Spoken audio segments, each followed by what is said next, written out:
3. So we're doing greatest running back this week, right? Correct. I don't even know who my horse is in this one. If we're being honest, looking at the bracket that I've made for this episode, I don't have one either. Well, I do. I had one. Multiple ones. I had one, but your brother kind of like debunked it, talking about how he just always he ran for a lot of negative yards. That was Barry Sanders. So it's like, I mean, he did, but when he broke free, boy, did he break free. He broke free and it was like the best. If we're being honest, it should have been his record. You know what I'm saying? But we can address that on the show.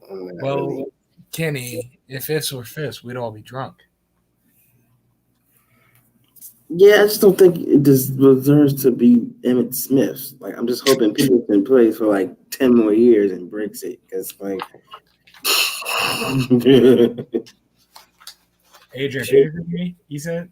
Yeah, I said Peterson. I'm just hoping he plays for like 10 more years so he can break it. Like, he's already played like 15. Relax. He need to play 25. Just keep going. Just keep running. Like, just run, Adrian, run. Running.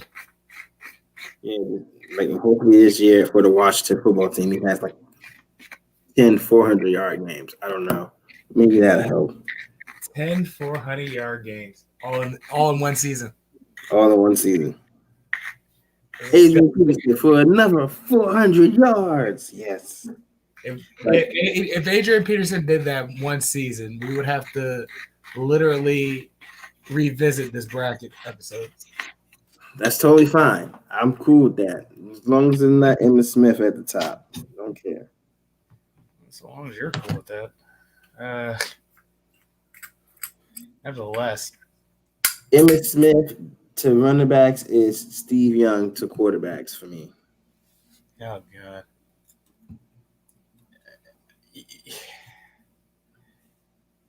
The Texans scorched this episode, aren't they?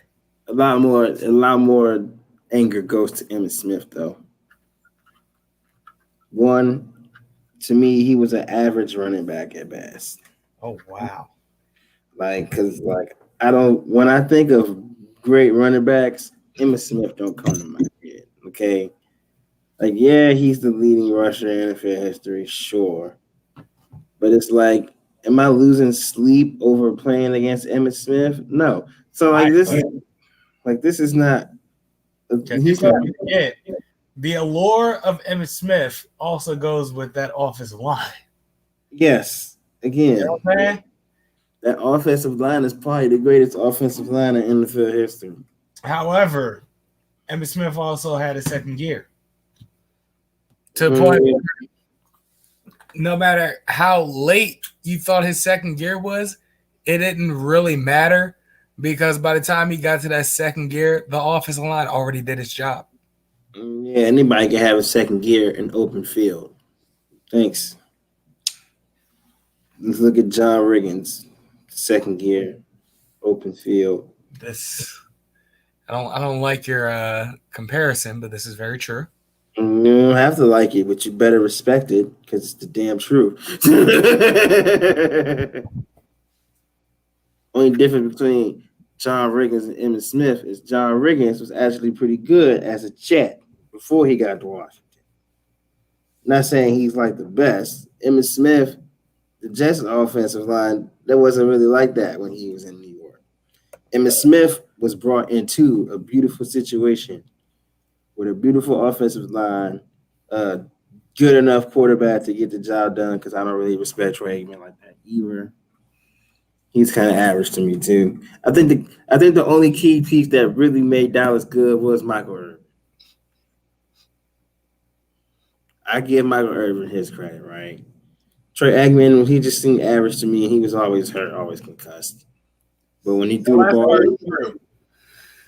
the ball to Michael Irvin, he looked amazing. However, Troy Aikman was actually a solid quarterback. I'll give him. He can be solid, but he ain't elite to me. Solid in the fact. Like everybody tries to make Troy Aikman. They try to make Troy Aikman like he was just as good as like the Marinos and the Elways and the Montanas. And I'm sorry that you hate John Elway, bro, but he was that man. He won 2 Super Bowls late, but he didn't really have a team when he was younger either. So you can't really do that. And I'm not disrespecting Troy. He had a better team in '86. I'm sorry? If we're being honest, he had a better team in '86.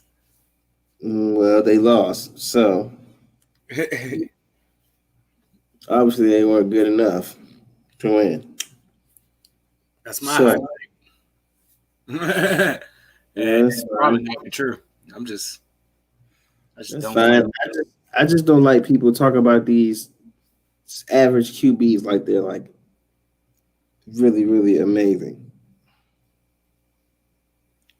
And to me, Steve Young's the average quarterback, and Troy Aikman.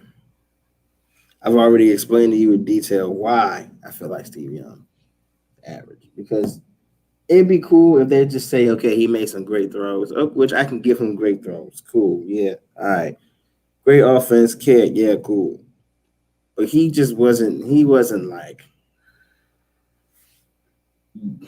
it for me. Like, he would get hit. Danny, me and Fighters debunked this argument many an episode. No, y'all didn't. Y'all debunked a Super Bowl where he spread the ball around, and majority of his touchdowns, half of his touchdowns went to Jerry Rice. So that's cool. Okay, you can have that one, whatever. But overall career, no, bro. He get hits that fall backwards, not fall, and they keep running. Oh, he's got so much power. Look at him breaking the tackle. No, he didn't break anything. The only thing he broke was his fall. Okay? That's it. Sounds like a lot of hatred. See, if you said somebody like, Terry Bradshaw, who had literally a Hall of Fame offense, then yeah, you'd have a point there. And so did Steve Young. Yeah, Hall of Fame offense too. Steve Young just had Jerry Rice and Garrison Hurst. Jerry Rice. He had like Roger Craig for a little bit. Hall of Famer. He had T.O. later in his career. Hall of Famer. You know what I'm saying? Offensive line was average, but it was good enough for him to get the ball off. You saw what happened after that Super Bowl. He never went back.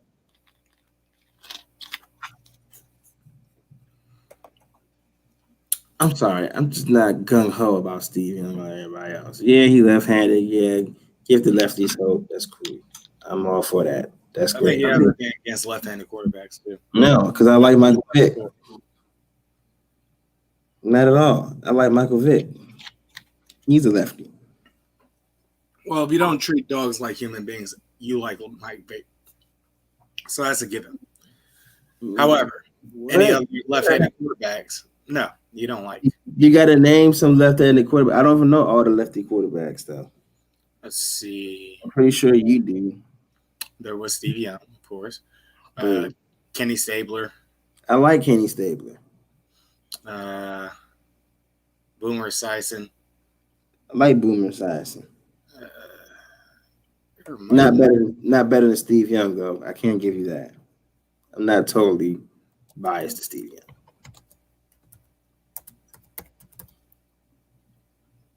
Don't worry.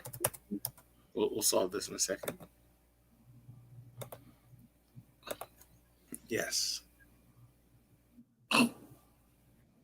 Okay. Tua Tagovailoa. I like Tua. Even though he hasn't played in the NFL, I like Tua. Tim Tebow. I mean, I like Tebow, but he's not an NFL quarterback. Sorry. He won some games. I was rooting for him, but then it just got more apparent, just like, okay, bro. you don't have it in the league. You know what I'm saying? You're a Christian, you believe in God. I believe in God strongly. That's great. You know, you won a playoff game, but bro, when it comes to this quarterback thing, not your gift, not your calling. Man, fuck you. There's a Jim little Thorne. why you cuss me out for a Tim Tebow take? Because here's the one thing I hated, because Tim can win you a game. I'm not saying he can't win a game, but when you look at them passing stats,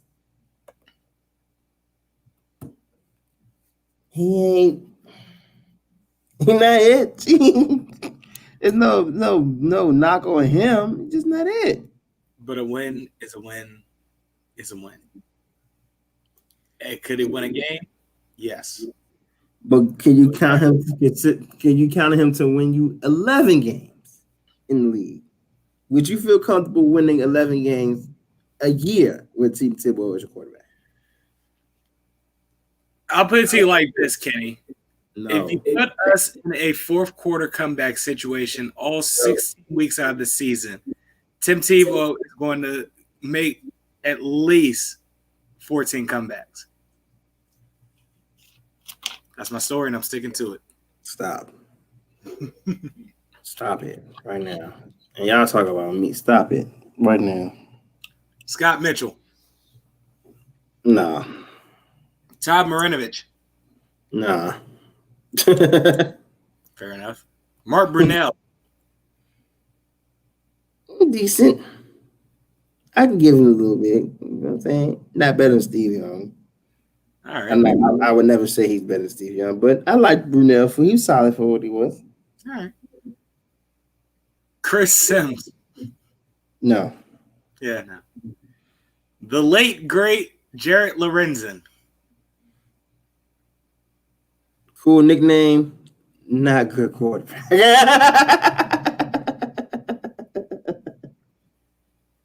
Yeah, all right. Jarrett Lorenzen is a Super Bowl 42 champion. All right. Did he play? Yes. Who was he for again? What team was that? The Giants. He wasn't a starter for that team. No, wait. Yeah, no. That's Giants. Eli. Matt Leinart. Great in USC, horrible in the league. Fair enough. Pat White. Great in West Virginia, horrible in the league. Kellen Moore. Horrible in college, horrible in the league. Kellen Moore was good in college. I Okay. don't care. He's trash. I never liked him in college. I didn't get the hype from him. Well, I wasn't the Kellen Moore person. I wasn't like, ooh, Kellen Moore's gonna be great. I was just like, he's a bust. Kellen Moore was at work in Boise State. You just didn't watch. No, I saw him. Passively. I just knew he was a bust. He sure wasn't. Where's Kellen Moore done? Well, a draft. Nothing. Yeah. There we go. Come on. College, he was solid. All right. Yeah, you could be solid at Boise State. I'll name somebody in Boise State that's done well in the league. I'll wait. Actually, we don't have time for that. So let's just. Fair enough. All right. He's better. Oh, shit. Let's get right to it then.